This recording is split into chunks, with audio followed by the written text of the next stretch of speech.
Hi, I'm Jami Philbrick for iamROGUE.com, and I'm here in Los Angeles, and as you can see, I'm surrounded by zombies. I had a chance to talk to actor Nicholas Hoult, who's in the new movie Warm Bodies, based on the popular novel about zombies, and we also talked to him about his upcoming film, X-Men: Days of Future Past. I'm a little worried that the zombies are gonna attack. No! Nicholas Hoult, speak Warm Bodies.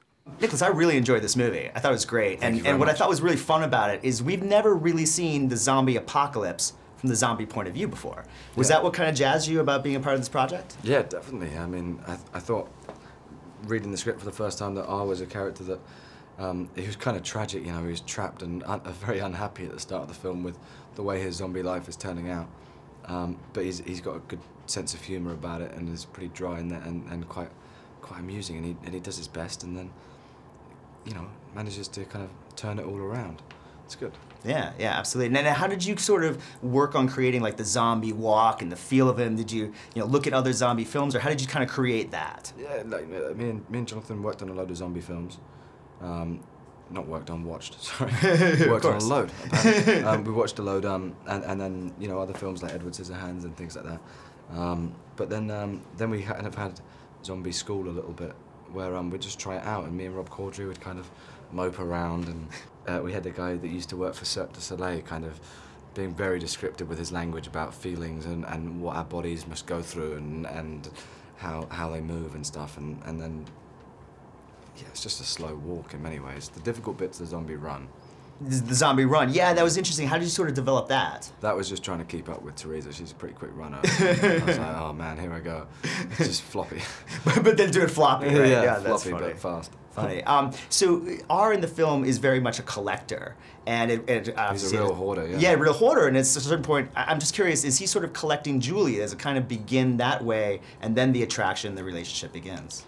Yeah, I think it's one of those, well, the collection of all the other little things are him trying to bring back little things that might make him feel human or remind him of life before, you know.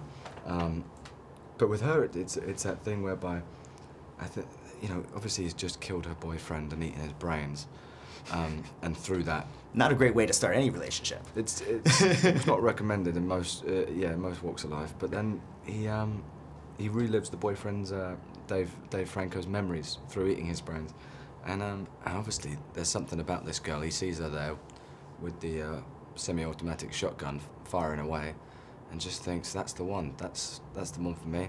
His heart gives a little beat, and he just wants to look after her and protect her from there on out. Yeah, absolutely. The film got a lot of action and some good drama, and obviously a lot of comedy. Was it sort of difficult balancing those three lines? Not from an acting point of view. I mean, occasionally Jonathan would be like, you know, I'd try and think of something funny or try and be funny, and he'd be like, no, this has got to be straight at this point because that's funny, and we don't want to make it a complete out-and-out comedy. So it's more his job in that sense. For me, it was just kind of being very honest and truthful as you can be when playing a zombie. Right, absolutely. Before I run out of time with you, I'm so excited for X-Men: Days of Future Past. Oh yeah, big fan of the comic book and of your work in X-Men First Class. Thank you very much. When do you start shooting? I'm not sure, in a few months I think, but I still haven't seen the script yet and stuff. You haven't seen the script yet? No, not yet. Have you gone back and looked at the classic comic book? Not yet, no, I don't. I'm not sure whether I'm going to read the comic book first or read the script first. Gotcha. And you must be excited to hear that Ian McKellen and Patrick Stewart and Hugh Jackman will be joining you. It would be really fun, because I was fans of the films beforehand with those fellas, so it would be nice that they're all doing one together. And reuniting with Bryan Singer, your Jack the Giant Slayer. Yeah, exactly. Director. Me and Bryan get along well. As you say, we did that Jack the Giant Slayer together, so and he's great in the X-Men world. He really understands it.